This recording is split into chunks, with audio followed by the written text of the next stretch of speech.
নমস্কার। আজকে আমরা পলিটির ৩য় অধ্যায় সংবিধানের বৈশিষ্ট্য, উৎস এবং প্রস্তাবনা এই চ্যাপ্টারটা পড়ব।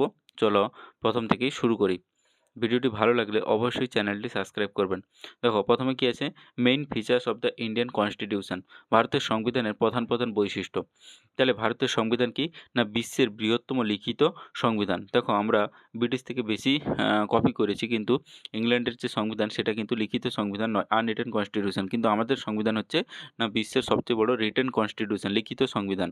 তাহলে এই সংবিধানের কটি ধারা আছে না ৩৯৫টি ধারা ছিল, বর্তমানে কিন্তু ৪৫০ প্লাসটা ধারা আছে। আর আগে কটা তালিকা ছিল? ৮টা তালিকা ছিল, কিন্তু বর্তমানে তালিকাও ১২টা হয়ে গেছে, তাই না? আমরা যখন তালিকা পড়ব তখন একে একে ১২টি তালিকা আমাদের মুখস্থ করতে হবে। এরপর চলে আসো সংবিধানের প্রাধান্য। ভারতের সংবিধানের প্রাধান্য প্রতিষ্ঠিত হয়েছে। ভারতের সংবিধান হলো দেশের মৌলিক এবং সর্বোচ্চ আইন। তাহলে এটাও পরীক্ষায় আসবে যে দেশের মৌলিক ও সর্বোচ্চ আইন কি না ইন্ডিয়ান কনস্টিটিউশন, তাই না? সরকারের যাবতীয় ক্ষমতা একমাত্র উৎস হলো কি না হচ্ছে ইন্ডিয়ান কনস্টিটিউশন। এরপর চলে আসো সংবিধানের কী আছে না একটি প্রস্তাবনা বা প্রিএম্বেল আছে। প্রস্তাবনাটা কি? যেরকম আমরা প্রতিটা বই খুললে যেরকম বইয়ের সামনে সূচিপত্র থাকে, সেরকম আমাদের কনস্টিটিউশনেরও সামনে কী আছে না সূচিপত্র। সেখানটায় আমরা জানতে পারবো ভারতের সংবিধানটা কেমন। We the people of India having solemnly resolved to constitute India into a sovereign secular socialist republic democratic, এই যে ঘটনাগুলা সম্পর্কে প্রথমেই আমাদের প্রস্তাবনাতে উল্লেখ করা আছে, তাই না? বলছে প্রস্তাবনা হলো ভারতের সংবিধানের একটি গুরুত্বপূর্ণ বৈশিষ্ট্য, যেটা আমরা কি কোথা থেকে নিয়েছি না মার্কিন সংবিধান। মার্কিন মানে হচ্ছে ইউএসএ। তাহলে আমেরিকার সংবিধানের প্রস্তাবনার অনুকরণে এটা আমরা কিন্তু নিয়েছি। এবার চলে আসো সার্বভৌম সমাজতান্ত্রিক ধর্মনিরপেক্ষ গণতান্ত্রিক আর প্রজাতন্ত্র। তাহলে আমাদের সংবিধানটা যদি আমরা এক কথায় বলি তাহলে কি বলবো না আমাদের সংবিধানটা হচ্ছে সার্বভৌমিক মানে হচ্ছে সভেরিয়ান, সমাজতান্ত্রিক মানে হচ্ছে সোশ্যালিস্ট, নিরপেক্ষ মানে হচ্ছে কি হচ্ছে সেকুলার, তারপর হচ্ছে গণতান্ত্রিক মানে হচ্ছে কি ডেমোক্রেটিক, আর প্রজাতন্ত্র মানে হচ্ছে কি রিপাবলিক। তাহলে প্রতিটার মানে আমাদেরকে জানতে হবে। দেখো সভেরিয়ান, সোশ্যালিস্ট, সেকুলার, ডেমোক্রেটিক আর হচ্ছে রিপাবলিক, এই হচ্ছে আমাদের সংবিধানের মূল মন্ত্র। এবার চলে আসো যুক্তরাষ্ট্রীয় শাসন ব্যবস্থা। তাহলে আমাদের ভারতীয় শাসন ব্যবস্থা কিন্তু কি না হচ্ছে ফেডারেল বা হচ্ছে যুক্তরাষ্ট্রীয় শাসন ব্যবস্থা। অনেক সময় আমরা একে সেমি ফেডারেল বলবো, কিন্তু আমাদের ফেডারেল কানাডা মডেলের তৈরি, ইউএসএর মডেলে নয়। দেখো ইউএসও ফেডারেল, আবার হচ্ছে কানাডা এটাও ফেডারেল স্টেট, মানে একটা রাষ্ট্র। কিন্তু ইউএসএ যে ফেডারেল সেখানে যে স্টেটগুলো আছে 50টা স্টেট আছে, সেগুলি কিন্তু এগ্রিমেন্টের মাধ্যমে ইউএসএর সঙ্গে যুক্ত হয়েছে। কিন্তু আমাদের যে রাজ্যগুলো আছে সেগুলো এগ্রিমেন্টের সাহায্যে আসেনি। সেই জন্য আমেরিকার যে স্টেটগুলো আছে, রাজ্যগুলো আছে 50টা, সেগুলির হাতে কিন্তু অনেকটা পাওয়ার বেশি দেওয়া আছে। কিন্তু আমরা কানাডার মডেলে আমাদের ফেডারেল স্ট্রাকচার বা যুক্তরাষ্ট্রীয়টা নিয়েছি। সেই জন্য আমাদের স্টেটের কাছে যে ক্ষমতা আছে তা কিন্তু সেন্টারের থেকে অনেকটা কম, তাই না? তাহলে আমাদের সেন্টারের হাতে কিন্তু বা কেন্দ্রের হাতে কিন্তু বেশি ক্ষমতা আছে। সেই জন্য যুক্তরাষ্ট্রীয় শাসন ব্যবস্থায় কিন্তু ম্যাক্সিমাম পাওয়ার কার কাছে আছে না হচ্ছে সেন্টারের কাছে আছে। এরপরে চলে আসো আমাদের সংবিধানটা কেমন না হচ্ছে পার্লামেন্টারি শাসন ব্যবস্থা। তাহলে আমরা জানি পার্লামেন্টে আমাদের লোকসভা আছে, রাজ্যসভা আছে, আর কি আছে না আছে প্রেসিডেন্ট আছে, তাই না? তাহলে আমরা এটা কোথা থেকে নিয়েছি না গ্রেট ব্রিটেনের শাসন ব্যবস্থার অনুকরণে আমরা পার্লামেন্টারি শাসন ব্যবস্থা নিয়েছি। যেরকম গ্রেট ব্রিটেনে একেবারে টপে আছে মোনার্কি মানে হচ্ছে রাজতন্ত্র, আর তার নিচে পুরোপুরিভাবে ডেমোক্রেসি বিলং করে। কিন্তু আমাদের সংবিধানে পুরো টপে আছে কি না হচ্ছে টপে আছে প্রেসিডেন্ট, সেটাকে আমরা বলবো রিপাবলিক, আর নিচে কিন্তু ডেমোক্রেসি, তাই না? তাহলে আমাদের এই মানে যে প্রেসিডেন্ট আছে তিনিও কিন্তু কী হন না তিনিও কিন্তু প্রতি ৫ বছর অন্তর নির্বাচিত হন। কিন্তু ইউকের ক্ষেত্রে কিন্তু সেটা হয় না। তাহলে ইউকের পার্লামেন্টের যেরকম সিস্টেম তাদেরও কিন্তু হাউস এরকম আছে, আপার হাউস, লোয়ার হাউস। সেরকম আমাদেরও কিন্তু তোমার লোকসভা হচ্ছে লোয়ার হাউস আর রাজ্যসভার হচ্ছে আপার হাউস। তাহলে সেটা আমরা ইউকে থেকে বড় করেছি বা নিয়েছি। এরপর চলে আসো মৌলিক অধিকার। তাহলে আমাদের সংবিধানের ৩য় অধ্যায়ে কী আছে না আর্টিকেল ১২ থেকে আর্টিকেল ৩৫ অবধি ফান্ডামেন্টাল রাইট বা হচ্ছে মৌলিক অধিকার সম্পর্কে বলা আছে, যেখানে নাগরিকদের কী দেওয়া হয়েছে না অধিকার দেওয়া হয়েছে, তাই না? এটা ম্যাগনা কার্টা একটা, এটা আমরা ইউএসএ কনস্টিটিউশন থেকে নিয়েছি। তোমার এই রাইটগুলো বেশিরভাগই মৌলিক অধিকার বা ফান্ডামেন্টাল রাইট, এগুলো আমরা ইউএসএ কনস্টিটিউশন থেকে নিয়েছি, যেটা আর্টিকেল 12 থেকে আর্টিকেল 35 বলা আছে। যখন আমরা পার্ট 3 মৌলিক অধিকার বা ফান্ডামেন্টাল রাইট সম্পর্কে পড়ব, তখন প্রতিটা মৌলিক অধিকার সম্পর্কে তোমার জানতে হবে এবং মুখস্থও করতে হবে। তারপরে চলে আসো ডিপিএসপি। ডিপিএসপি মানে হচ্ছে কি না হচ্ছে directive principal of state policy বা রাষ্ট্র পরিচালনা নীতি। তাকে আমরা বাংলায় বলবো কি না হচ্ছে নির্দেশমূলক নীতি। তাহলে দেখো ফান্ডামেন্টাল রাইট এগুলাকে এগুলো হচ্ছে কি মানে আমাদের জনগণের অধিকার। তাহলে এই অধিকার যদি আমরা না পাই তাহলে আমরা ডাইরেক্ট কোথায় যেতে পারবো না হচ্ছে সুপ্রিম কোর্টে যেতে পারবো। তাহলে এগুলো হচ্ছে এনফোর্সেবল বাই ল বা এগুলো আমরা ডাইরেক্ট সুপ্রিম কোর্টে যেতে পারবো। কিন্তু নির্দেশমূলক নীতি এগুলো এখানেও কিছু অধিকার দেওয়া হয়েছে, কিন্তু সেই অধিকার যদি আমরা না পাই বা বঞ্চিত হই তাহলে কিন্তু আমরা ডাইরেক্ট সুপ্রিম কোর্টে যেতে পারবো না। এগুলো হচ্ছে নট এনফোর্সেবল বাই ল। তাহলে এখানটায় কী বলেছে দেখো, মৌলিক অধিকার ছাড়াও ভারতের সংবিধানে আরও কতগুলি অধিকার আছে, সেই অধিকারকে বলবো কি না হচ্ছে directive principal of state policy. যেখানটা বলা হয়েছে কি অনেকে, আমি এরকম উদাহরণ দিচ্ছি, অনেকে আছে তোমার ম্যাটারনিটি রিলিফ দেওয়া হয়েছে, যেরকম মাতৃত্বকালীন ছুটি দেওয়া হয়েছে। সেখানে বলা হয়েছে যে ইনটক্সিকেটিং যেগুলো আছে তোমার মদ সেগুলো পান করা যাবে না। যেগুলো আছে মানে দুগ্ধজাত প্রাণী ক্লাউ স্লটার করা যাবে না, বা হচ্ছে পরিবেশ রক্ষা করতে হবে, মনুমেন্ট রক্ষা করতে হবে। তারপর হচ্ছে গ্রাম স্বরাজ, এগুলো সব কোথায় বলা আছে, নির্দেশমূলক নীতি বা ডিপিএসপিতে বলা আছে। এরপরে চলে আসো ভারতের সুপ্রিম কোর্ট আর্টিকেল 124-এ। তাহলে সুপ্রিম কোর্ট সম্পর্কে বলা আছে কি মানে আমাদের যে দেশের হাইয়েস্ট কোর্ট সেটা কোথায় আছে, সেটা হচ্ছে আমাদের সুপ্রিম কোর্ট দিল্লিতে অবস্থিত, তাই না? সেটা এটা আমরা কোথা থেকে নিয়েছি না সরি, এই যে সুপ্রিম কোর্ট এটা একটা কি না যুক্তরাষ্ট্রীয় আদালত, মানে হচ্ছে কোনো স্টেটের বা দুটো স্টেটের মধ্যে ঝামেলা হলে বা সেন্ট্রাল বা স্টেটের মধ্যে ঝামেলা হলে তাহলে আমরা সুপ্রিম কোর্টে অ্যাপিল করতে পারবো, তাই না? এরপরে চলে আসো বিচার বিভাগীয় শাসন ব্যবস্থা। ভারতে বিচার বিভাগ যাতে নিরপেক্ষ হয়, স্বাধীনভাবে নিজেদের দায়িত্ব সম্পন্ন করে, তার জন্য বিচার বিভাগীয় কিন্তু স্বাধীন মানে ব্যবস্থা এখানটায় আছে। এরপর চলে আসো সংসদীয় সার্বভৌমত্ব বা বিচার বিভাগীয় প্রধানের মধ্যে সামঞ্জস্য। ভারতে মোটামুটি পার্লামেন্ট কি আছে সার্বভৌমত্ব স্বীকার করা হয়েছে, পার্লামেন্টের সার্বভৌমত্ব স্বীকার করা হয়েছে। ভারতের সংবিধান হলো দেশের মৌলিক ও হচ্ছে সর্বোচ্চ আইন, হাইয়েস্ট রুল বা হাইয়েস্ট ল সেটা কোনটা না ইন্ডিয়ান কনস্টিটিউশন। আর পার্লামেন্টের হাতে ক্ষমতা দেওয়া হয়েছে কি না তারা সংবিধানটা কী করতে পারবে না সংশোধন করতে পারবে। এটা কত নম্বর আর্টিকেলে আছে, আর্টিকেল 368। এখানে পার্লামেন্টকে ক্ষমতা দেওয়া হয়েছে যে তারা সংবিধানকে সংশোধন করতে পারবে। কিন্তু আর্টিকেল 13-তে বলা হয়েছে কি না যদি কোনো আইন যদি তোমার বেসিক স্ট্রাকচারের বিরোধী হয় তাহলে সেটা তোমার নাল অ্যান্ড ভয়েড হয়ে যাবে। সেটা তোমার কে করবে না যে সুপ্রিম কোর্ট করবে। সেটা কার মাধ্যমে না আর্টিকেল 13-র মাধ্যমে। এগুলো যখন আমরা আর্টিকেল নিয়ে আলোচনা করব তখন বিস্তারিতভাবে জানবো। এরপরে চলে আসো এদিকটায় কী বলেছে দেখো, না ভারতের সংবিধানের অংশ কী কী আছে না হচ্ছে সুপরিবর্তনীয় এবং অংশগত দুষ্পরিবর্তনীয়। যুক্তরাষ্ট্রীয় সংবিধানের আচ্ছা এখানে এটা আমাদের কাজে লাগবে না। তারপর চলে আসো অনুন্নত শ্রেণীর স্বার্থে বৈষম্যমূলক সংরক্ষণ। ভারতের সাম্যের আদর্শ গ্রহণ করা হয়েছে। এই আদর্শকে কার্যকর করার জন্য সাম্প্রদায়িকতাকে নির্মূল করার কথা বলা হয়েছে। তাহলে এখানটা সাম্প্রদায়িকতা হবে না।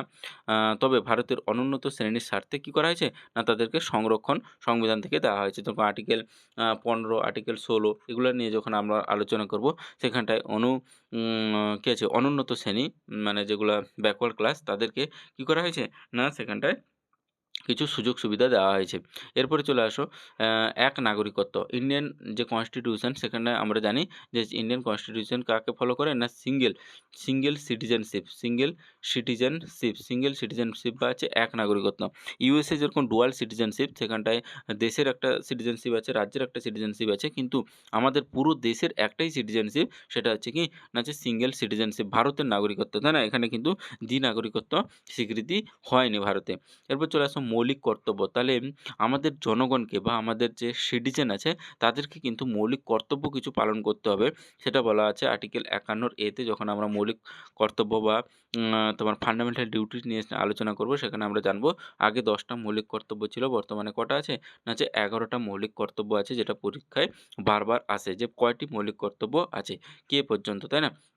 এরপর চলে আসো কতগুলি রাজ্যের জন্য বিশেষ সুযোগ সুবিধা বলা আছে। তোমরা জানো রিসেন্ট যে আর্টিকেল 370 বা 35-এর এগুলো জম্মু কাশ্মীরের জন্য দেওয়া ছিল, সেগুলোকে কী করা হয়েছে না যে অ্যাবলিশ করে দেওয়া হয়েছে। সেটা তাহলে আর্টিকেল 370 কার জন্য না যে কাশ্মীরের জন্য ছিল।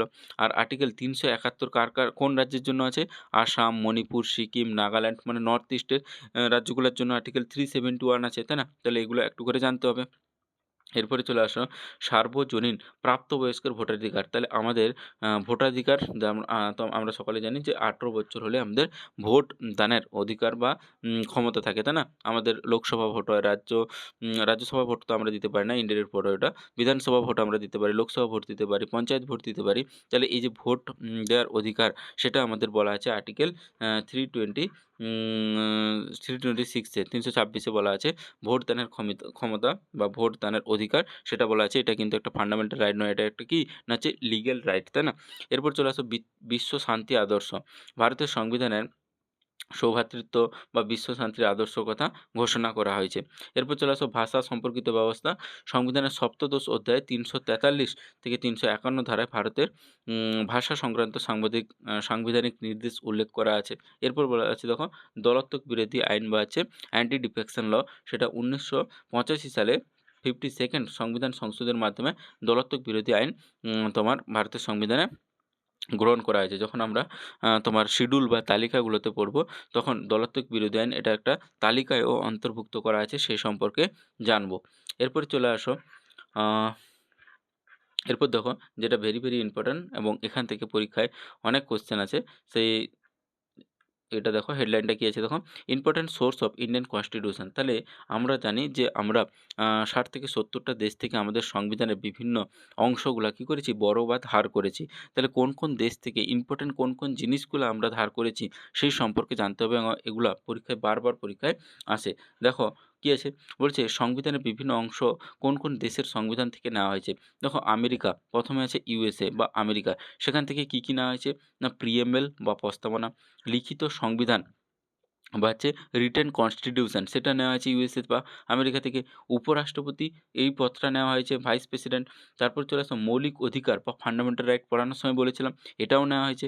সুপ্রিম কোর্ট ও বিচার ব্যবস্থা, এটাও নেওয়া হয়েছে আমেরিকা থেকে। প্রভিশন অফ স্টেট, তাই না, স্টেটের প্রভিশন, এটাও নেওয়া হয়েছে আমেরিকা থেকে। রিমুভাল অফ জাজকে বা বিচারককে যে রিমুভ করা হবে, সেটাও নেওয়া হয়েছে আমেরিকা থেকে। জুডিশিয়াল রিভিউ, আর্টিকেল 137 এর যে জুডিশিয়াল রিভিউর কথা বলা আছে, সেটাও নেওয়া হয়েছে আমেরিকা থেকে।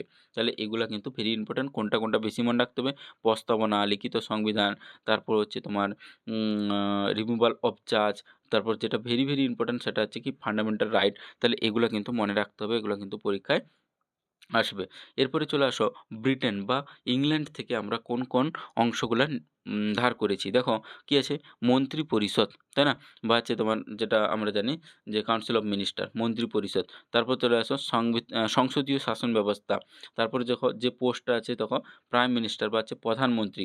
তাহলে দ্বিকক্ষ বিশিষ্ট সংসদ, মানে আমাদের কি কক্ষ আছে, লোকসভা বা নিম্নকক্ষ, রাজ্যসভা বা হচ্ছে আপার হাউস বা উচ্চকক্ষ, তাই না? তাহলে এই দ্বিকক্ষ বিশিষ্ট সংসদ, এটা আমরা কোথা থেকে নিয়েছি না ব্রিটেন বা ইংল্যান্ড থেকে নিয়েছি। তারপর দেখুন নিম্নতর কক্ষ অধিক শক্তিশালী, আমরা জানি শক্তিশালী কে লোকসভা, এবং এখান থেকেই প্রাইম মিনিস্টার হয়, তাই না? তাহলে লোকসভা কিন্তু অধিক শক্তিশালী, তাই না? বলেছে এক নাগরিকত্ব বা সিঙ্গেল সিটিজেনশিপ কোথা থেকে নিয়েছি, ইংল্যান্ড থেকে নিয়েছি। রাষ্ট্রপতি পদটা কোথা থেকে নিয়েছি, ইংল্যান্ড থেকে। দেখো উপরাষ্ট্রপতি বা ভাইস প্রেসিডেন্ট, সেটা নিয়েছি আমেরিকা থেকে, কিন্তু প্রেসিডেন্ট বা রাষ্ট্রপতি এই পদটা নিয়েছি ব্রিটেন থেকে বা ইংল্যান্ড থেকে। তারপর চলে আসো স্পিকার, লোকসভার স্পিকার কোথা থেকে নিয়েছি না হচ্ছে ব্রিটেন থেকে। তারপর চলে আসো স্বাধীন নির্বাচন কমিশন, মানে হচ্ছে ইলেকশন কমিশন, বর্তমান চেয়ারম্যান কে আছে জ্ঞানেশ কুমার, প্রচুর কন্ট্রোভার্সি হচ্ছে। তারপর চলে আসো জনস্বার্থ মামলা, আইনি শাসন, রুল অফ ল, তোমরা আর্টিকেল 14 যখন পড়বে, সেখানে বলা আছে রুল অফ ল, তারপর হচ্ছে প্রসিডিওর এস্টাবলিশ বাই ল। তাহলে এই সমস্তগুলো বলা আছে। আইনি শাসন মানে আইনের চোখে সবাই সমান, তাহলে সেটাও কোথা থেকে নিয়েছি, আর্টিকেল 14 আছে ব্রিটেন থেকে নিয়েছি বা ইংল্যান্ড থেকে নিয়েছি। এরপর চলে আসো সোভিয়েত রাশিয়া মানে তোমরা জানো বর্তমানে, আগে ছিল কি ইউএসএসআর, সেটাই ছিল সোভিয়েত রাশিয়া, বর্তমানে রাশিয়া নাম হয়ে গেছে অনেকগুলো কান্ট্রি ভেঙে। তাহলে সেখান থেকে আমরা কি নিয়েছি, আচ্ছা মৌলিক কর্তব্য, ভেরি ইম্পর্টেন্ট, প্রচুরবার পরীক্ষা এসছে। মৌলিক কর্তব্য মানে কি ফান্ডামেন্টাল ডিউটিজ, যেমন যে সমস্ত ডিউটিগুলো আমাদেরকে পালন করতে হবে, যেরকম আমাদের যে স্বাধীনতা সংগ্রামী যারা ছিলেন তাদেরকে সম্মান করতে হবে, আমাদের জাতীয় সঙ্গীত কে সম্মান করতে হবে। তাহলে এই সমস্তগুলা যেখানটায় আছে সেটা হচ্ছে মৌলিক কর্তব্য, মানে দেশের জনগণের বা নাগরিকের কি কর্তব্য, সেটা বলা আছে কোথায়? না সেটা কোথা থেকে নেওয়া হয়েছে? না হচ্ছে সোভিয়েত রাশিয়া বা রাশিয়া থেকে নেওয়া হয়েছে মৌলিক কর্তব্য। তারপর জানো তোমরা 5 ইয়ার প্ল্যান বা পঞ্চবার্ষিকী পরিকল্পনা, সেটাও নেওয়া হয়েছে রাশিয়া থেকে। এরপরে চলে আসো অস্ট্রেলিয়া থেকে কী, কী নেওয়া হয়েছে? না হচ্ছে যৌথ তালিকা। প্রচুরবার পরীক্ষায় আসে যৌথ তালিকা বা হচ্ছে তোমার কনকারেন্ট লিস্ট। আমরা জানি একটা ইউনিয়ন লিস্ট আছে, একটা স্টেট লিস্ট আছে, আর একটা হচ্ছে কনকারেন্ট লিস্ট বা হচ্ছে যৌথ তালিকা, যেখানটায় ইউনিয়নও আইন তৈরি করতে পারবে বা স্টেটও আইন তৈরি করতে পারবে। সেই যে যৌথ তালিকা, সেটা নেওয়া হয়েছে অস্ট্রেলিয়া থেকে। প্রস্তাবনার ভাষা কী হবে, প্রিমিয়ার ভাষা কী হবে, সেটা নেওয়া হয়েছে অস্ট্রেলিয়া থেকে। কেন্দ্র রাজ্যর মানে যে বাণিজ্যিক ক্ষেত্রে যে সম্পর্ক, সেটাও নেওয়া হয়েছে অস্ট্রেলিয়া থেকে। এবার নেক্সট পেজে চলে আসো। আর কোথা থেকে কী নেওয়া হয়েছে? দেখো প্রথম চলে আসো, এখানটায় আছে জাপান। জাপান থেকে কী নেওয়া হয়েছে? না সুপ্রিম কোর্টের গঠন। জাপান থেকে কী নেওয়া হয়েছে? সুপ্রিম কোর্টের গঠন। তারপর দক্ষিণ আফ্রিকা। দক্ষিণ আফ্রিকা থেকে কী নেওয়া হয়েছে? না হচ্ছে সংবিধান সংশোধন পদ্ধতি, মানে কনস্টিটিউশনাল অ্যামেন্ডমেন্ট। তাহলে কীভাবে হবে? মানে 368, এই যে 368 এর মাধ্যমে সংবিধান সংশোধন করা যায়। অনেকগুলো মেজরিটি আছে, simple majority, special majority, effective majority. তাহলে এই যে সংবিধান সংশোধন পদ্ধতি, সেটা কোথা থেকে নেওয়া হয়েছে? সাউথ আফ্রিকা থেকে নেওয়া হয়েছে কনস্টিটিউশনাল অ্যামেন্ডমেন্ট প্রসেস। তাহলে এটা কিন্তু ভেরি ভেরি ইম্পর্টেন্ট। এরপর চলে আসা, পড়ানোর সময় বলেছিলাম কানাডা থেকে আমরা কোনটা ফলো করেছি? না, কানাডার যুক্তরাষ্ট্রীয় শাসন ব্যবস্থা। দেখো আমেরিকাও যুক্তরাষ্ট্রীয়, কিন্তু আমেরিকার যে রাজ্যগুলো আছে 50টা রাজ্য, সেগুলি এগ্রিমেন্টের মাধ্যমে এসছে। কিন্তু আমাদের দেশের যে রাজ্যগুলো আছে, সেগুলো কিন্তু কোনো এগ্রিমেন্টের মাধ্যমে আসেনি। সেই জন্য আমাদের এখানটায় ইউনিয়নের পাওয়ারটা বেশি, কিন্তু রাজ্যের পাওয়ারটা অনেকটা কম। তাহলে এরকম আম যুক্তরাষ্ট্রীয় কাঠামো, যেখানটায় সেন্ট্রালের পাওয়ার বেশি, সেটা কোথা থেকে নেওয়া হয়েছে তাহলে? না কানাডা থেকে নেওয়া হয়েছে। দেখুন লেখা আছে কেন্দ্রের প্রবণতা অধিক, কেন্দ্র রাজ্যের মধ্যে ক্ষমতা বন্টন। এটাও কোথা থেকে নেওয়া হয়েছে? না হচ্ছে কানাডার কনস্টিটিউশন থেকে নেওয়া হয়েছে। এরপর চলে আসো আয়ারল্যান্ড। আয়ারল্যান্ড থেকে কী, কী নিয়েছি? না হচ্ছে নির্দেশমূলক নীতি, অর্থাৎ রাষ্ট্র পরিচালনার নীতি, ডিপিএসপি, তাই না? ডিপিএসপি, তাহলে সেটা কোথা থেকে নেওয়া হয়েছে? না হচ্ছে আয়ারল্যান্ড থেকে। রাষ্ট্রপতি কিভাবে নির্বাচিত হবে? দেখো রাষ্ট্রপতি পদটা, প্রেসিডেন্ট পদটা কোথা থেকে নেওয়া হয়েছে? ইউকে বা ইংল্যান্ড থেকে নেওয়া হয়েছে। কিন্তু রাষ্ট্রপতির নির্বাচন কিভাবে হবেন, সেটা হচ্ছে আয়ারল্যান্ড থেকে নেওয়া হয়েছে, তাই না? Professional representation of the single transferable vote এর মাধ্যমে, তাই না? এরপরে চলে আসো রাজ্যসভা। রাজ্যসভা কর্তৃক রাজ্যসভা রাষ্ট্রপতি কর্তৃক সদস্য মনোনয়ন। তাহলে রাজ্যসভায় আমরা জানি 12 জনকে কী করেন? না হচ্ছে মনোনীত করতে পারেন রাষ্ট্রপতি। তাহলে সেটা নেওয়া হয়েছে কোথা থেকে? না হচ্ছে আয়ারল্যান্ড থেকে নেওয়া হয়েছে। এরপর চলে আসো ফ্রান্স। ফ্রান্স থেকে কী, কী নেওয়া হয়েছে? না ফ্রান্স থেকে প্রজাতন্ত্র বা রিপাবলিক, এটা নেওয়া হয়েছে।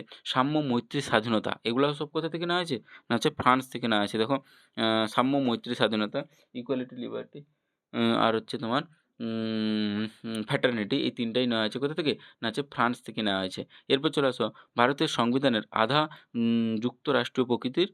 এখানটায় এতদূর অবধি কমপ্লিট হয়ে গেল। তাহলে প্রথম যেটা পড়লে সেখানে কি? না হচ্ছে ইউএসএ, তারপরে পড়লে কি? না হচ্ছে ইউকে, তারপরে পড়লে কি? না হচ্ছে তোমার সেদিকটায় যেটা ছিল তোমার আয়ারল্যান্ড ছিল। আয়ারল্যান্ড এদিকে আছে, তাহলে সেখানটায় ছিল তোমার কি? ইউএসএ, ইউকে, তারপর হচ্ছে ইউএসএসআর মানে হচ্ছে রাশিয়া, তারপরে আরেকটা ছিল সেটা হচ্ছে সেটা হচ্ছে এই 3টাই ছিল মনে হয় সেদিকটায়। আর এদিকে কি পড়লে? না এদিকে দেখো, এদিকে পড়লে জাপান, আ জাপান, সাউথ আফ্রিকা, যেটা ভেরি ইম্পর্টেন্ট। তারপর হচ্ছে কানাডা, যুক্তরাষ্ট্রীয় শাসন বা হচ্ছে ফেডারেল যে স্ট্রাকচারটা। আয়ারল্যান্ড থেকে নেওয়া হয়েছে নির্দেশমূলক নীতি বা ডিপিএসপি। ফ্রান্স থেকে নেওয়া হয়েছে সাম্য, মৈত্রী, স্বাধীনতা।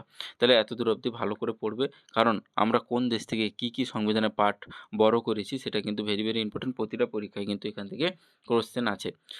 তারপর চলে আসো, ভারতীয় সংবিধান আধা যুক্তরাষ্ট্রীয় প্রকৃতির, মানে হচ্ছে কোয়াসি ফেডারেল, পুরোপুরি কিন্তু ফেডারেল নয়। ফেডারেল কিন্তু সেন্টারকে বেশি পাওয়ার দেওয়া আছে, তাই না? কানাডা মডেলে। তাহলে এটা কিন্তু আধা যুক্তরাষ্ট্রীয় প্রকৃতির বা কোয়াসি ফেডারেল। আর জার্মানি থেকে কী নিয়েছি? ভেরি ভেরি ভেরি ইম্পর্টেন্ট, জরুরি অবস্থায় মৌলিক অধিকার বাতিল হয়ে যায়। তোমরা যখন পড়বে আমাদের জরুরি অবস্থা জারি হয়, 3টা আর্টিকেল তোমরা মনে রাখবে। 352 যেটা হচ্ছে ন্যাশনাল ইমার্জেন্সি, ন্যাশনাল ইমার্জেন্সি, যেটা হচ্ছে তোমার জাতীয় জরুরি অবস্থা। তারপর 356 যেটা হচ্ছে স্টেট ইমার্জেন্সি, যেটা হচ্ছে রাজ্যে জরুরি অবস্থা। আর 360 যেটা হচ্ছে ফাইন্যান্সিয়াল ইমার্জেন্সি বা হচ্ছে অর্থনৈতিক জরুরি অবস্থা। 352, 356 আর 360। তাহলে এই জরুরি অবস্থা, তাহলে জরুরি অবস্থার সময় আমাদের মৌলিক অধিকার কী হয়ে যায়? হয়ে যায়, না বাতিল হয়ে যায়। সেটা কোথা থেকে নেওয়া হয়েছে? না জার্মানি থেকে নেওয়া হয়েছে। তোমরা জানো এটা কোথায় বলা আছে বলো তো কোন আর্টিকেলে? না ৩৫৫ তে এ সম্পর্কে বলা আছে যে আমরা যখন জাতীয় জরুরি অবস্থা জারি হবে মানে ন্যাশনাল ইমার্জেন্সি 352 সেই সময় আমাদের মৌলিক অধিকারগুলো কী হয়ে যাবে? বাতিল হয়ে যাবে। দেখো আর্টিকেল কোনটা বাতিল হবে না? না আর্টিকেল ২০ আর আর্টিকেল ২১ এগুলা কিন্তু বাতিল হবে না। ২০ তে বলা আছে যে অপরাধীকে কিছু অধিকার দেওয়া আছে, যখন তাকে একই অপরাধে দুবার শাস্তি দেওয়া যাবে না। তারপর বলা আছে তোমার নিজের বিরুদ্ধে সে সাক্ষ্য দিতে পারবে না, বা কোনো পোস্ট ফ্যাক্টো ল যেটা মানে ধরো কোনো আগে কোনো মানে কারোর আগে কোনো সে অ্যাকিউজড ছিল, সেই সময় যে আইন ছিল সেই আইন অনুযায়ী শাস্তি পাবে। ভবিষ্যতে যদি আইন চেঞ্জ হয়ে যায় সেই আইন অনুযায়ী শাস্তি পাবে না। তাহলে এটা ২০ তে বলা আছে। আর্টিকেল ২১ এ বলা আছে কি পার্সোনাল লিবার্টির কথা বলা আছে, তাই না? ব্যক্তি স্বাধীনতার কথা বলা আছে। তাহলে এই দুটা অধিকার ফান্ডামেন্টাল রাইট বাদবাকি যত অধিকার দেওয়া হয়েছে ১২ থেকে ৩৫ অবধি সমস্ত অধিকার কী হয়ে যাবে? না জাতীয় জরুরি অবস্থার সময় বাতিল হয়ে যাবে, কিন্তু ২০ আর ২১ বাতিল হবে না। তাহলে এতদূর অবধি ভালো করে তোমরা পড়ো। এরপরে চলে আসো যেটা আছে কি না প্রস্তাবনা বা প্রিএম্বল, তাই না? অনেক ইন্টারভিউতে এই প্রস্তাবনাটা জিজ্ঞেস করে, তোমাদের সেই জন্য মুখস্থ করে রাখা ভালো। দেখো, we the people of India having solemnly resolve to constitute India into a sovereign socialist secular democratic republic and to secure all its citizen. তাহলে আমাদের সংবিধানটা কেমন? এই প্রথম এক লাইনে বুঝতে পেরে যাব। সার্বভৌম, সমাজতান্ত্রিক, ধর্মনিরপেক্ষ, গণতান্ত্রিক, প্রজাতন্ত্র, তাই না? এই দেখো ডেমোক্রেটিক মানে কি? না ডেমোক্রেটিক মাধ্যমে ডেমোক্রেটিক মানে হচ্ছে গণতন্ত্র, মানে এখানটায় হেড হচ্ছে জনগণ। প্রতি ৫ বছর অন্তর আমরা কি করি? না পিএম নির্বাচিত করি, না প্রধানমন্ত্রী নির্বাচিত করি। সেই অর্থটাই হচ্ছে এখানটায় ডেমোক্রেটিক। আর রিপাবলিক অর্থ কি? না আমাদের যে স্টেট মানে এখানটায় কিন্তু রাষ্ট্রর কথা বলা আছে। সেই রাষ্ট্রের হেডকে না আমরা জানি রাষ্ট্রপতি। তাহলে সেই রাষ্ট্রপতিও কিন্তু মোনার্কি হবে না, অর্থাৎ তার রাষ্ট্রপতির বংশ পরম্পরায় কিন্তু থাকতে পারবেন না। তিনিও কিন্তু কী হবেন? না তিনিও প্রতি ৫ বছর অন্তর নির্বাচিত হবেন। সেই যে পোস্টটা, সেই জন্য আমরা তাকে বলি কি? না প্রজাতন্ত্র। তাহলে ডেমোক্রেটিক মানে হচ্ছে হেড অফ দ্য গভর্নমেন্টের হেড কে হয়? প্রাইম মিনিস্টার হয়। আর রিপাবলিক মানে কি? হেড অফ দ্য স্টেট, রাষ্ট্রের যে হেড তিনিও কে হন? না তিনি হন রাষ্ট্রপতি। দুজনে কিন্তু কী হবেন? না জনগণ দ্বারা নির্বাচিত হবেন, কেউ প্রত্যক্ষভাবে কেউ পরোক্ষভাবে। হ্যাঁ, এরপর চলে আসো জাস্টিস। জাস্টিস কিসে জাস্টিস পাবো? সোশ্যাল জাস্টিস, ইকোনমিক জাস্টিস আছে, পলিটিক্যাল জাস্টিস পাবো। জাস্টিস মানে কি? সুবিচার ব্যবস্থা। এরপর চলে আসো লিবার্টি। লিবার্টি মানে স্বাধীনতা, ব্যক্তি স্বাধীনতা। কিসে আমাদের লিবার্টি আছে? থট, চিন্তাভাবনায়, এক্সপ্রেশনে আছে, মানে আমাদের অঙ্গভঙ্গিতে, বিলিভ, ফেইথ, ওরশিপ মানে কি আমরা যে ওরশিপ করি বিভিন্ন জিনিসকে আমরা মান্যতা দেই, মানি। তাহলে সেই সম্পর্কে আমাদের কি থাকবে? না লিবার্টি থাকবে, মানে আমাদের স্বাধীনতা থাকবে। ইকুয়ালিটি, সমতা থাকবে কিসে? না ইকুয়ালিটি অফ স্ট্যাটাসে সমতা থাকবে। অপরচুনিটি মানে সুযোগ সুবিধায় সমতা থাকবে। And promote among them all fraternity assuring the dignity of the individual and the unity and integrity of the nation. তাহলে কি ইকুয়ালিটি কিসে থাকবে? স্ট্যাটাসে থাকবে, সুযোগ সুবিধায় থাকবে। আর আমাদেরকে কি প্রমোট করতে হবে? প্রমোট মানে কি? না কি সবার ভিতরে প্রমোট করতে হবে? না ফ্র্যাটারনিটি মানে কি? না ভ্রাতৃত্ব, তাই না? তাহলে ভ্রাতৃত্ব আমাদেরকে কি করতে হবে? সকলের ভিতরে প্রমোট করতে হবে। অ্যাসিউরিং দ্য ডিগনিটি মানে কি? সম্মান, আমাদের যে সম্মান আছে সেটাকে কি করতে হবে? না নিশ্চিত করতে হবে। অফ দ্য ইন্ডিভিজুয়াল, কাদের? না প্রতিটা ব্যক্তির সম্মানকে আমাদের অ্যাসিওর করতে হবে, নিশ্চিত করতে হবে। And unity and integrity of the nation, আমাদের যে নেশন আছে, আমাদের যে রাষ্ট্র আছে তাকে কী করতে হবে? না ঐক্যবদ্ধ করতে হবে। ইন্টিগ্রিটি মানে তাদের সবার ভিতরে কী থাকবে? না ঐক্য থাকবে, তাই না? সেটা আমাদেরকে করতে হবে। বলেছে ইন আওয়ার কনস্টিটিউয়েন্ট অ্যাসেম্বলি, মানে আমাদের গণপরিষদ, দিস 26 ডে মানে কি? না 26 নভেম্বর হয়েছিল, তাই না? আমাদের সংবিধানটা গৃহীত হয়েছিল। তাহলে this 26 day of November 1949 do hereby adopt, enact and keep ourself this constitution. মানে কি? না 26 নভেম্বর 1949 আমাদের সংবিধান কী করলো? না গৃহীত হলো। তাহলে যদি বলে যে আমাদের সংবিধান কবে গৃহীত হয়েছে, সেটা কোথায় বলা আছে? না আমাদের প্রিএম্বল বা প্রস্তাবনায় বলা আছে। তাহলে এটা মুখস্থ করে রাখলে খুবই ভালো, এখান থেকে অনেক প্রশ্ন আসে। আবার এটা অনেক ইন্টারভিউতেও জিজ্ঞেস করে, তাই না? যে প্রস্তাবনাটা ইংলিশে বলতে পারলে বলো, তাহলে মুখস্থ করে রাখা খুবই ভালো, কোনো জটিল ব্যাপার এখানে কিন্তু নেই, তাই না? তারপর চলে আসো প্রস্তাবনার পরে এই প্রস্তাবনাকে এক্সপ্লেনেশন করেছে, মানে একটা ব্যাখ্যা করেছে। দেখো, দ্য ওয়ার্ড সভেরিয়ান আমি বাংলায় বলে দিই। দেখো, সভেরিয়ান মানে কি? সার্বভৌম। মানে ভারত যে দেশটা সেটা কারুর আন্ডারে থাকবে না, তাই না? বলেছে দেখো, India neither a dependency nor a dominion of any other nation. তাহলে কোনো দেশের উপর নির্ভরশীল বা কোনো দেশের আন্ডারে কিন্তু ভারত থাকবে না। সেটা হচ্ছে কি না সভেরিয়ানের মানে। এরপর চলে আসো আ এরপরে কি আছে? সোশ্যালিস্ট। সোশ্যালিস্ট মানে কি? না সমাজতান্ত্রিক। সমাজতান্ত্রিক এই কথাটা কিন্তু ভারতের সংবিধানের প্রস্তাবনাতে ছিল না। যেটা Indira Gandhi government 1970 1976 42nd constitutional amendment act মানে হচ্ছে 42তম সংবিধান সংশোধনের মাধ্যমে 1976 সালে এইটি কিন্তু কোথায় ঢুকায়? না হচ্ছে প্রিঅ্যাম্বলে ঢুকায়। দেখো, 42nd কনস্টিটিউশন অ্যামেন্ডমেন্ট অ্যাক্ট 1976 এ ইন্দিরা গান্ধী গভর্নমেন্ট কি করে?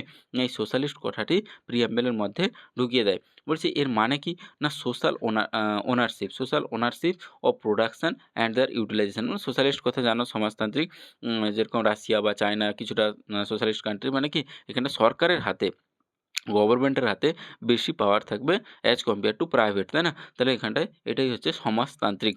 এরপর চলে আসো সেকুলার। সেকুলার মানে আমরা জানি কি না হচ্ছে ধর্মনিরপেক্ষ।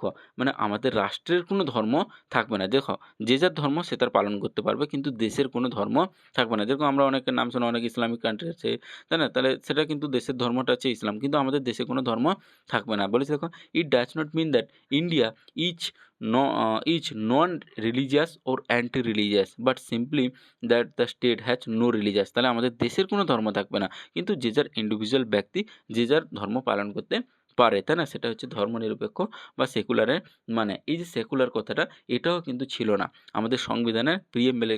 এটাকেও ঢুকানো হয়েছে কবে? না হচ্ছে 42nd কনস্টিটিউশনাল অ্যামেন্ডমেন্ট অ্যাক্ট 1976 এ ইন্দিরা গান্ধী গভর্নমেন্ট এটাকে ইনপুট করে কোথায়? না হচ্ছে প্রিঅ্যাম্বল। তাহলে দেখো, সেকুলার এটাও ছিল না।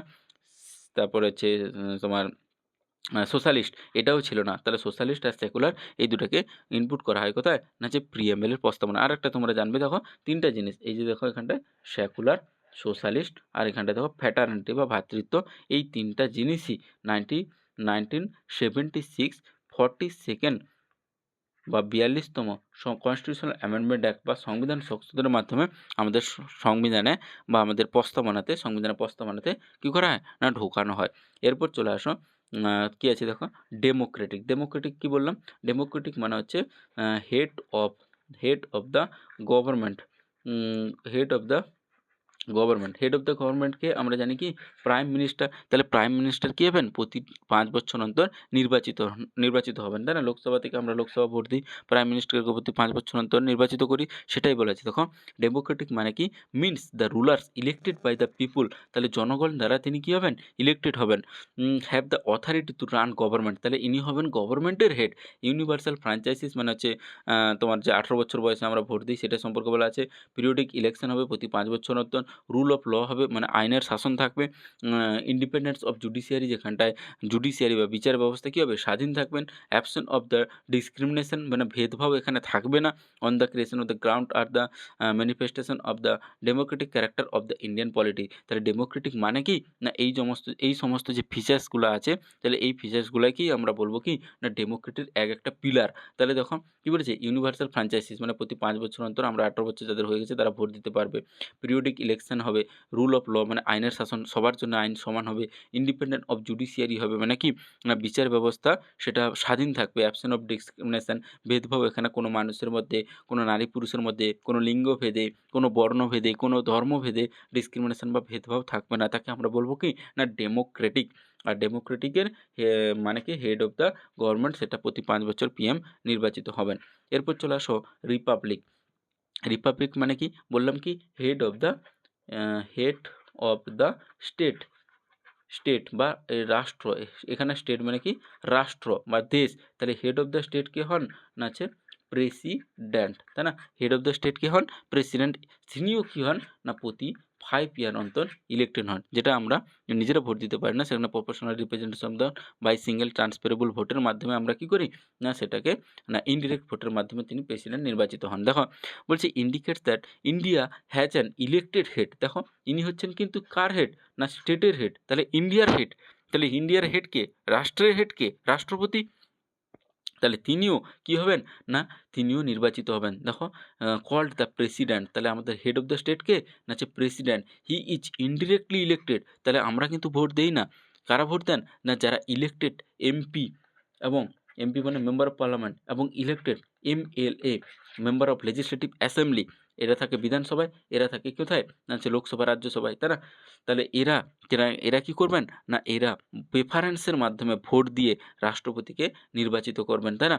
আমরা এদেরকে ভোট দিব, আর এরা কাকে ভোট দিবে না এরা প্রেসিডেন্টকে ভোট দিবে। এবং সেখানটায় যে ভোটিং নিয়মটা, সেখানে কিন্তু একজনকে ভোট দেয় না, যতজন প্রেসিডেন্ট ধরো 5 জন প্রেসিডেন্ট ভোটে দাঁড়াবেন, 5 জনকে কারুর এক মানে পছন্দ হলো তাকে তিনি 1 নম্বরে রাখলেন, কাউকে সেকেন্ড পছন্দ তাকে 2 নম্বরে, কাউকে থার্ড পছন্দ তাকে 3 নম্বরে, এভাবে প্রেফারেন্স দিয়ে, সেই জন্য তার নামটা হচ্ছে proportional representation by single transferable ভোটের মাধ্যমে আমরা কি করব না প্রেসিডেন্টকে নির্বাচিত করব। কত বছর অন্তর না এটাও 5 ইয়ার অন্তর। তাহলে ডেমোক্রেটিক মানে হচ্ছে হেড অফ দ্য গভর্নমেন্ট, গভর্নমেন্টের হেড বা সরকারের হেড। আর রিপাবলিক মানে কি হেড অফ দ্য স্টেট, মানে কি না আমাদের রাষ্ট্র বা দেশের হেডকে না আছে প্রেসিডেন্ট। এখানে কোনো হেরিডিটারি রুলার থাকবে না, যেরকম ইংল্যান্ডে আছে, ইউকেতে আছে। ইউকেতে মোনার্কি, মোনার্কি মানে কি রাজতন্ত্র, মানে রাজার ছেলে কী হবে সেখানে না দেশের হেড হবে। কিন্তু আমাদের কিন্তু কোনো হেরিডিটারি বা রাজার ছেলে রাজা বা সেরকম কোনো হেরিডিটারি হেড নেই। এখানেও আমরা রাষ্ট্রপতিকে প্রতি 5 বছর অন্তর কী করি না হচ্ছে ইনডিরেক্ট ইলেকশনের মাধ্যমে নির্বাচিত করি। এরপর চলে আসো ফ্যাটার্নিটি। ফ্যাটার্নিটি মানে কি না ভ্রাতৃত্ববোধ, সৌভ্রাতৃত্ববোধ। তাহলে আমাদের সবার ভিতরে কী থাকতে হবে? ফ্যাটার্নিটি থাকতে হবে, ব্রাদারহুড থাকতে হবে, ভ্রাতৃত্ববোধ। বলছে মিনস এসেন্স ব্রাদারহুড। তাহলে এটাও কিন্তু 42nd constitution amendment act 1976 mini constitution বলা হয় এটাকে। কে ঢুকিয়েছিলেন না হচ্ছে ইন্দিরা গান্ধী গভর্নমেন্ট। তখন means essence brotherhood prevailing almost all section of the people, this is should to be achieve by making the state secular. তাহলে এটা আমরা কিভাবে অ্যাচিভ করব, কিভাবে এই গোলে পৌঁছতে পারবো না আমাদের স্টেটকে কী করতে হবে? সেকুলার করতে হবে। তারপর হচ্ছে গ্যারেন্টিং ফান্ডামেন্টাল অ্যান্ড আদার রাইট। তাহলে আমাদের যে ফান্ডামেন্টাল বা মৌলিক অধিকার আছে, আদার রাইট কোনগুলা? ডিপিএসপিতে আদার রাইটের কথা বলা আছে, তাহলে সেগুলোকে আমাদেরকে কে দিবে না সংবিধান দিবে। To people of all section and protecting their interest, এবং সমস্ত সেকশনের মানুষকে আমাদের এই রাইটগুলা সংবিধান থেকে দেওয়া হয়েছে। এবং এইগুলা যখনই দেওয়া হবে তখন সবার মধ্যে একটা কী চলে আসবে না সৌভ্রাতৃত্ববোধ চলে আসবে। এরপর চলে আসো আমাদের রাষ্ট্র ব্যবস্থার প্রকৃতি। সেখানটায় আমাদের কী বলা হয়েছে না আমরা ভারতের জনগণ, we the people of India. ভারতকে আমরা কীভাবে কীরকম রাষ্ট্র হিসেবে গঠন করছি না হচ্ছে সার্বভৌম, সমাজতান্ত্রিক, ধর্মনিরপেক্ষ, গণতান্ত্রিক সমাজতন্ত্র হিসেবে গড়ে তুলতে সত্যনিষ্ঠার সঙ্গে শপথ গ্রহণ করছি, এবং তার সকল নাগরিকের জন্য। রাষ্ট্র ব্যবস্থার আদর্শ কী না আমাদের রাষ্ট্র ব্যবস্থা কেমন না সামাজিক, অর্থনৈতিক, রাজনৈতিক ন্যায় বিচার থাকবে, মানে জাস্টিস থাকবে। সেইখানে যতগুলো ইংলিশে পড়বে সেটা এখানটায় বাংলায় বলা আছে। তাহলে ন্যায় বিচার কিসে থাকবে? সামাজিক, অর্থনৈতিক ও রাজনৈতিক ক্ষেত্রে ন্যায় বিচার থাকবে। কিন্তু অ্যাকচুয়ালি বাস্তবে ঘটনাটা কতটা কার্যকর হয় আমরা জানি না। কারণ যে টাকা পয়সা বেশি থাকলে সেই সুবিচার বেশি পায়, এরকমটা অনেক ক্ষেত্রে দেখতে পাওয়া যায়। কিন্তু এখানটা বলা আছে ন্যায় বিচার কিন্তু সামাজিক, অর্থনৈতিক, রাজনৈতিক ক্ষেত্রে আমরা পাবো। তার মত প্রকাশের যে চিন্তা, মত প্রকাশ, বিশ্বাস, ধর্ম ও উপাসনার স্বাধীনতা দেওয়া হয়েছে। মর্যাদা ও সুযোগ সুবিধার সমতা সৃষ্টি ও তাদের সকলের মধ্যে ব্যক্তিত্ব মর্যাদা, এবং ব্যক্তিত্ব মর্যাদা মানে কি ইন্ডিভিজুয়াল ডিগনিটি, তাই না? অ্যাসুরিং দ্য ডিগনিটি, এবং জাতীয় ঐক্য সুসংহতি সুনিশ্চিত করার জন্য যাতে সৌভ্রাতৃত্ব ভাব গড়ে ওঠে, তার জন্য এটাই হচ্ছে কি রাষ্ট্র ব্যবস্থার আদর্শ। সংবিধানের উৎস, এটা কিন্তু পরীক্ষায় আসে। তাহলে সংবিধানের উৎস বা সংবিধান গ্রহণের তারিখ, সেটাও আমরা কোথা থেকে পেয়েছি না প্রিএমএল থেকেই পেয়েছি। দেখো আমাদের গণপরিষদ আজ 1949 26 নভেম্বর সংবিধানকে কী করছে? গ্রহণ বিধিবদ্ধ করছে এবং নিজেদের অর্পণ করছে। তাহলে আমাদের সংবিধান কবে গৃহীত হয়েছিল, তাই না? তাহলে কবে গৃহীত হয়েছিল না অ্যাডপ্ট হয়েছিল, তাই না? অ্যাডপ্ট কবে হয়েছিল না 26 নভেম্বর 1949। আর কেম ইন্টু ফোর্স মানে কার্যকর হয়েছিল কবে না হচ্ছে 26 জানুয়ারি 1950 এই দিন কার্যকর হয়েছিল। আর গৃহীত হয়েছিল কবে? না 26 নভেম্বর 1949। সেই জন্য 26 নভেম্বর আমরা জানি কনস্টিটিউশনাল ডে বা হচ্ছে সংবিধান দিবস হিসাবে পালন করা হয়। এরপর চলে আসো, বলেছে দেখো যে প্রতিটা জিনিস আমরা সেখানটায় ইংলিশে পড়লাম, সেখানটা আবার এখানটা বাংলায় বলা আছে। বলছে আমরা ভারতের জনগণ, we the people of India. প্রথমেই বলা হয়েছে আমরা ভারতের জনগণ, শব্দগুলো সংযুক্তি হয়েছে। প্রস্তাবনাটি শুরু হয়েছে আমরা ভারতের জনগণ বলে এবং শেষ হয়েছে আমরা গণপরিষদ আজ 1949 26 নভেম্বর কী হয়েছে না গ্রহণ করা হয়েছে। এবার বলেছে সার্বভৌম সমাজতান্ত্রিক ধর্মনিরপেক্ষ গণতান্ত্রিক সমাজতন্ত্র। তাহলে আমাদের দেশের সংবিধানটা কেমন? না সভেরিয়ান, সোশ্যালিস্ট, সেকুলার, ডেমোক্রেটিক আর হচ্ছে রিপাবলিক, যেগুলো সকলের মানে সবার মানে আমি কিন্তু বলে দিয়েছি। দেখো সার্বভৌম মানে কি? আবার দেখো এখানটা বাংলায় লেখা আছে সার্বভৌম বা সভেরিয়ান মানে কি? না ভারত আভ্যন্তরীণ বা বাহ্যিকভাবে সকল রকম বৈদেশিক নিয়ন্ত্রণ থেকে কি থাকবে? না মুক্তি থাকবে। মানে কেউ ভারতকে তার আন্ডারে রাখতে পারবে না। আভ্যন্তরীণ সার্বভৌম মানে কি? না রাষ্ট্রের রাজ্যক্ষেত্রের মধ্যে রাষ্ট্রের আইন হলো চরম ও চূড়ান্ত। রাষ্ট্রের ভৌগোলিক সীমার মধ্যে এবং ঊর্ধ্বে বা বাইরে কেউ থাকতে পারে না। তাহলে রাষ্ট্রই হচ্ছে সর্বেসর্বা, রাষ্ট্রের উপরে কিন্তু কেউ নেই। বাহ্যিক সার্বভৌম মানে কি? না বাহ্যিক শক্তির নিয়ন্ত্রণাধীন। তাহলে ভারত কিন্তু কোনো বাহ্যিক শক্তির নিয়ন্ত্রণাধীন থাকবে না, অন্য কোনো দেশের বা অন্য কোনো রাষ্ট্রের নিয়ন্ত্রণাধীন থাকবে না। এরপর চলে আসো কি? না সমাজতন্ত্র বা সোশ্যালিস্ট। কি বলেছে দেখো, মূল সংবিধানের প্রস্তাবনায় সমাজতন্ত্র শব্দটা কিন্তু ছিল না।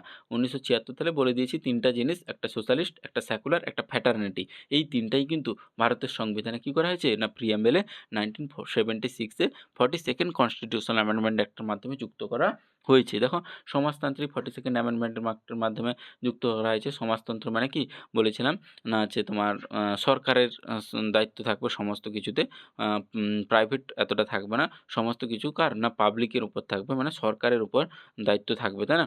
এই দেখো সামাজিক মালিকানা, সমাজতন্ত্রের মূল বক্তব্য উৎসগুলির সামাজিক মালিকানা ও দারিদ্র্য সীমার সামাজিক মালিকানা বন্টনের ব্যবস্থাকে বোঝাবে। এটা তখনই সম্ভব হবে যখন সমস্ত ইকোনমিক কন্ট্রোল থাকবে স্টেটের হাতে বা রাষ্ট্রের হাতে, মানে পাবলিকের হাতে, প্রাইভেটের হাতে কিন্তু নয়। এরপরে চলে আসো ধর্মনিরপেক্ষ বা হচ্ছে সেকুলার। তাহলে এটাও 42nd অ্যামেন্ডমেন্ট 1976 নেওয়া হয়েছে মিনি কনস্টিটিউশনে।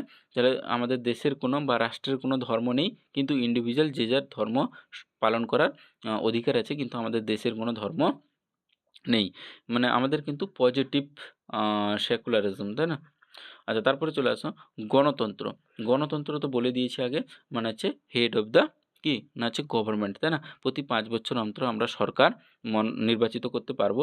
দেখো সংকীর্ণত গণতন্ত্র বলতে রাষ্ট্রনৈতিক গণতন্ত্রকে বোঝায়। এ হলো সরকার গঠনের পরিচালনার ব্যবস্থা।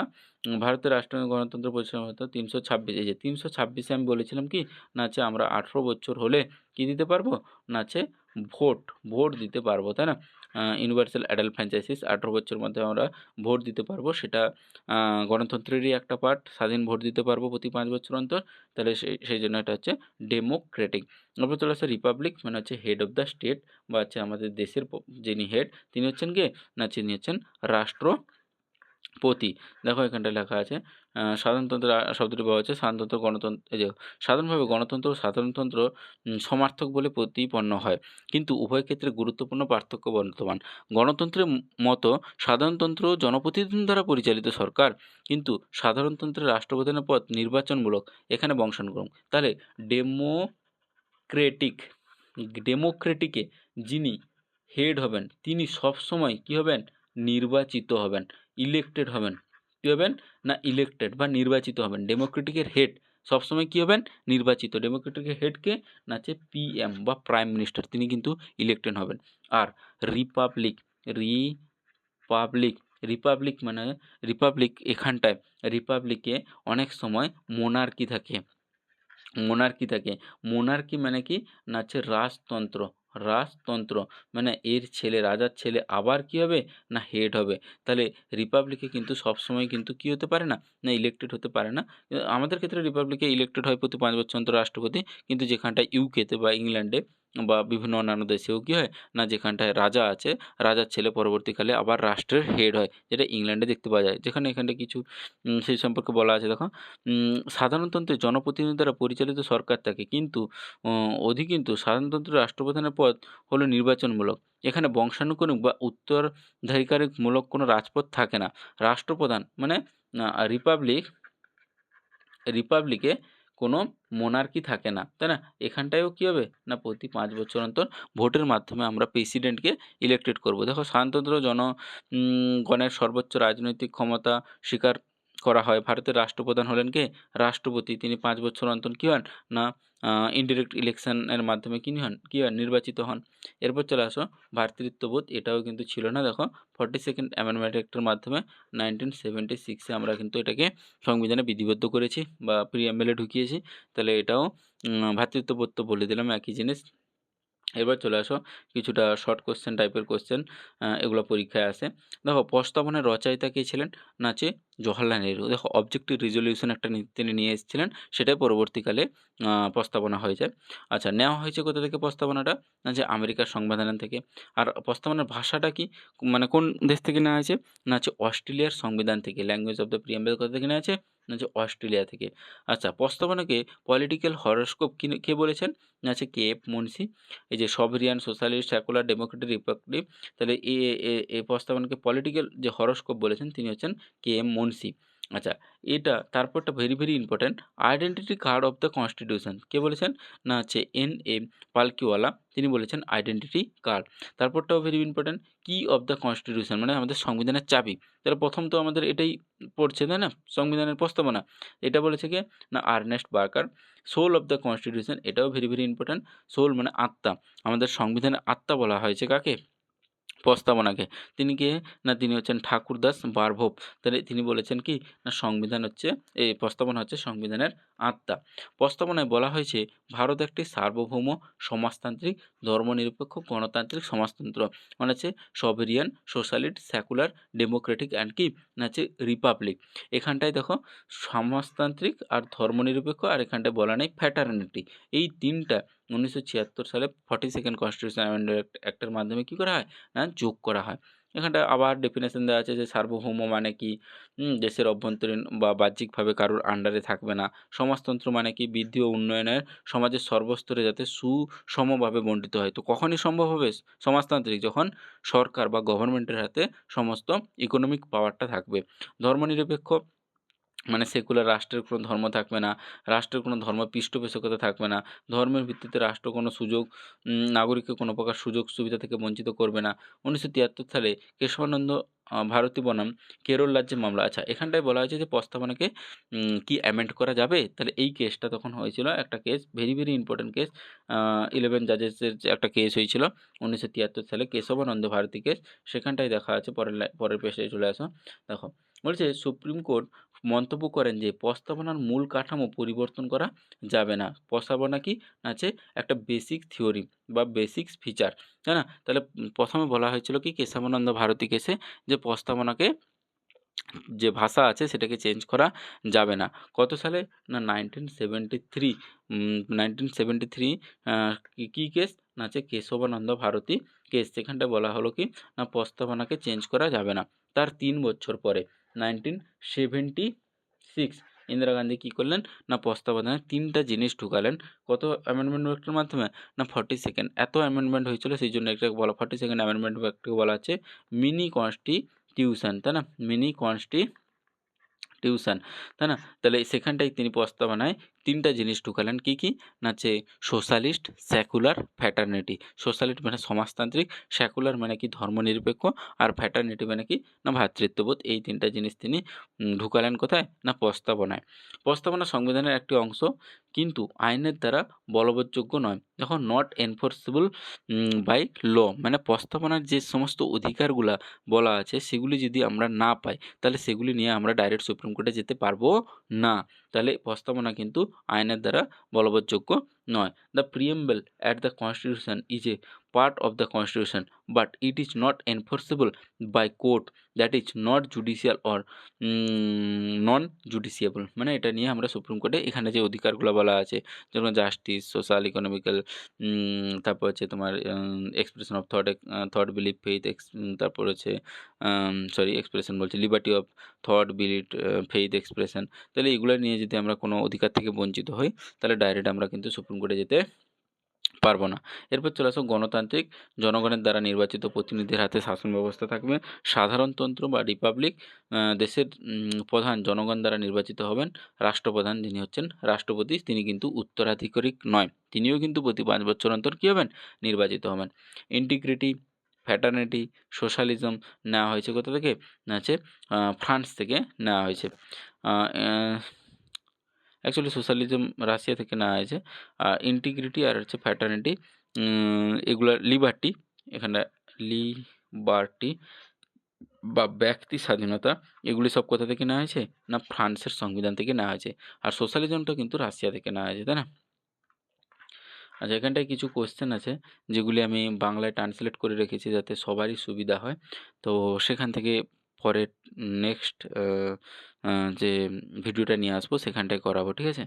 এসিকিউ আকারে আসছে কোয়েশ্চেনগুলো। প্রতিটা পরীক্ষায় দেখো ডাব্লিউবিসিএস বা প্রতিটা পরীক্ষা মানে ডাব্লিউবিসিএস, বিশেষ করে ডাব্লিউবিসিএস আর ইউপিএসসি, এই দুটো পরীক্ষায় প্রিভিয়াস ইয়ারে কিছু কিছু কোয়েশ্চেন ডাব্লিউবিসিএস ক্র্যাকে আছে। তো সেইগুলো আমরা পরের ভিডিওতে নিয়ে আসবো এসিকিউ আকারে। ভিডিওটি ভালো লাগলে অবশ্যই চ্যানেলটি সাবস্ক্রাইব করুন। ধন্যবাদ।